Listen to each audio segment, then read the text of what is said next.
The bell above the door of Lena's Daily Crumb chimed with the same frantic urgency it always did when the wind whipped down the Chicago Avenue, but the silence that followed the sound was heavy, almost suffocating.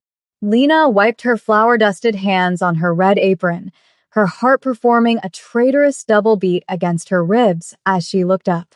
It was him. It was always him at this hour, precisely 10 minutes before closing, when the winter light had faded into a bruised purple over the skyline and the bakery felt like a warm, yeasty sanctuary against the cold. Dae-hyun stood in the doorway, a figure cut from midnight and steel, his charcoal wool coat tailored to an intimidating perfection that made the cozy, cluttered shop feel suddenly small and shabby. He was beautiful in a way that hurt to look at, sharp cheekbones, eyes that seemed to absorb the light rather than reflect it, and a mouth that was perpetually set in a grim, flat line. Lena had spent the last 6 months memorizing the way he ordered.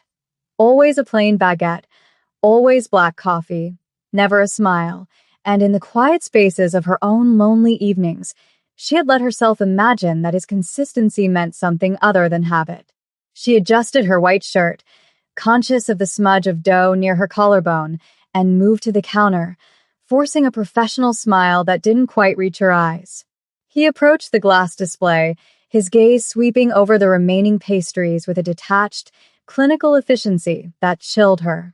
He was a man who looked at the world as a series of assets and liabilities, and Lena terrified herself with the knowledge that she wanted to be an asset he decided to keep. "The usual, Mr. Park?" she asked, her voice steady despite the tremor in her hands. He didn't answer immediately. Instead, he reached into the inner pocket of his coat. The movement was fluid, practiced, the motion of a man who carried a weapon, though what he withdrew was a thick, white envelope. He placed it on the counter. The sound of the paper hitting the glass was sharper than a gunshot in the quiet room. He slid it toward her, his dark eyes finally locking onto hers. They were devoid of warmth, yet burning with a desperate, intense necessity. "Open it," he commanded, his voice a low baritone that vibrated through the wood of the counter and settled deep in her chest. Lena hesitated, her fingers hovering over the envelope. She opened the flap. Inside, crisp bills were stacked tightly, hundreds. It was $2,000. Confusion warred with a sudden, sinking humiliation. "I don't understand," she whispered. Dae-hyun leaned in, invading her personal space, the scent of expensive sandalwood and cold rain washing over her. "Here's $2,000, he whispered, the words hitting her like a physical blow. "Just act like you care. Tonight.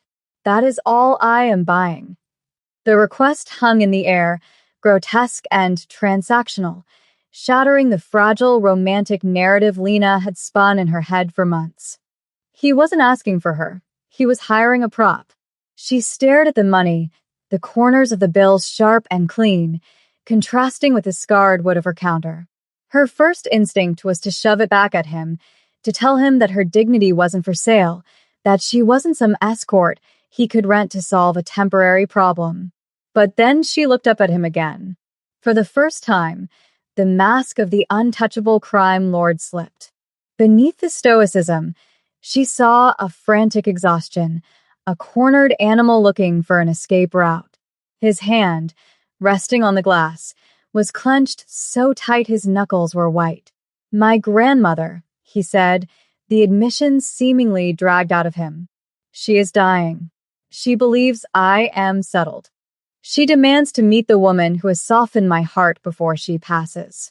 Tonight is her 85th birthday gala." Lena felt the anger drain out of her, replaced by a dull ache of disappointment mixed with an unwanted surge of empathy.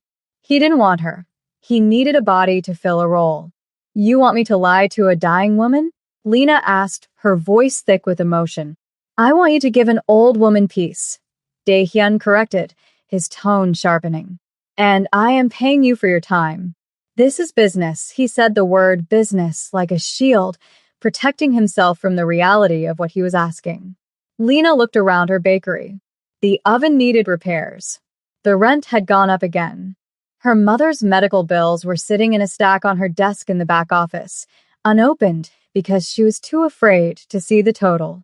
$2,000 could buy her breathing room. It could buy her mother's medication. But looking at Dae-hyun, she knew she wasn't accepting because of the money.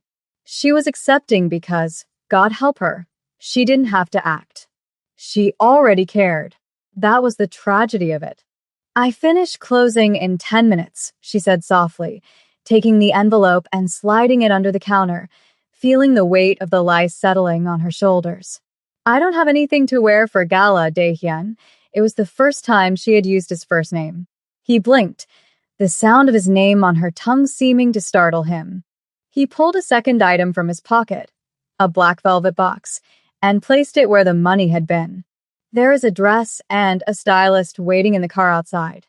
I prepared for the possibility of your acceptance. Of course he had. He was a strategist. He didn't leave things to chance. 10 minutes, he repeated, then turned and walked toward the door, not looking back, leaving Lena alone with the smell of yeast, the stack of cash, and the breaking of her own heart. The car was a sleek, armored beast that glided through the Chicago streets with a silence that felt unnatural. Inside, the leather was soft as butter, and the temperature was perfectly controlled, a stark contrast to the biting wind outside. Lena sat in the back seat, her hands folded in her lap, trying not to touch anything, trying to shrink herself into the corner. She was wearing the dress he had provided, a stunning, floor-length gown of midnight blue silk that hugged her curves and left one shoulder bare. It was elegant, tasteful, and undoubtedly cost more than her entire bakery. Her hair, usually tied back in a messy bun, had been swept up by the stylist into a sophisticated chignon, exposing the line of her neck. She felt beautiful, but she also felt like an imposter, a doll dressed up for a playdate. Dae-hyun sat on the other side of the seat, typing furiously on his phone. He hadn't looked at her since she got in. The distance between them was only a few feet, but it felt like an ocean. "We need to get this story straight," he said without looking up, his thumbs flying across the screen. "We met 6 months ago. You came to the bakery, my bakery, because you like the bread. We started talking. I pursued you. You were hesitant because of my reputation. But you saw the good in me." He finally looked up, his dark eyes scanning her face, assessing the product he had bought. "Can you remember that?" Lena felt a flash of irritation. "It's not hard to remember, seeing as it's half true," she murmured. He paused, his phone lowering slightly. "Which half?" he asked, his voice guarded. "You did come to the bakery," she said, meeting his gaze. "And I was hesitant." She left out the part about seeing the good in him. She wasn't going to give him that satisfaction, not when he was treating this like a merger acquisition. He studied her for a moment, a flicker of something unreadable passing behind his eyes. "Good. Keep it simple. Don't volunteer information. My family, they are wolves. If they sense weakness, they will tear you apart. Especially Sumin." Lena frowned. "Who is Sumin?" Dae-hyun's jaw tightened. "Someone who thinks she should be sitting where you are. Just stay close to me. And if anyone asks about your background, you own a boutique artisan bakery. Leave out the part about struggling to pay rent." Lena bristled. "I'm not ashamed of my work, Dae-hyun," he sighed, running a hand through his perfectly styled hair. "I didn't say you were. But in my world, struggle is not seen as noble. It is seen as a failure." The car slowed to a halt. Through the tinted windows, Lena saw the entrance to a massive hotel, flanked by security guards and paparazzi. Panic flared in her chest. "Ready?" he asked. He didn't wait for an answer. He opened the door, the noise of the city rushing in, and extended his hand. Lena looked at his open palm. This was the deal. She took a deep breath, grabbed his hand, and let him pull her into the light. The ballroom was a cavern of crystal and gold, filled with a murmur of hundreds of people who spoke in hushed, expensive tones. The air smelled of lilies and money. Lena gripped Dae-hyun's arm, her fingers digging into the wool of his tuxedo jacket. She was grateful for the physical anchor, even if he felt as tense as a coiled wire beneath her touch. Every head seemed to turn as they entered. Whispers rippled through the crowd like a wind moving through wheat.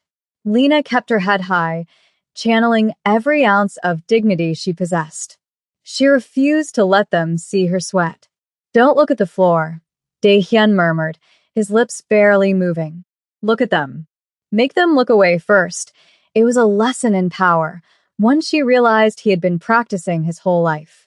They moved through the crowd, Dae-hyun nodding curtly to men who looked like they killed people for a living and women who looked like they'd never touched a carb in their lives. Suddenly, a woman detached herself from a group near the bar and glided toward them. She was stunning, wearing a dress of crimson red that looked like spilled blood. "Dae-hyun," she purred, stopping directly in their path. Her eyes flicked to Lena, scanning her from head to toe with a look of amused disdain. "And who is this? I didn't think you brought casual company to Halmoni's birthday. This had to be Sumin." The jealousy radiating off her was palpable, sharp and toxic. Lena felt Dae-hyun stiffen. "This is Lena," he said, his voice dropping to a dangerous octave. "My partner Sumin," laughed, a brittle, tinkling sound. "Partner? Oh, darling, please." "She looks like she's terrified she's going to break the china." "What does she do? Manicure?" "Secretary." Lena felt the insult land, but before she could respond, Dae-hyun stepped forward, shielding her slightly. "She owns her own business."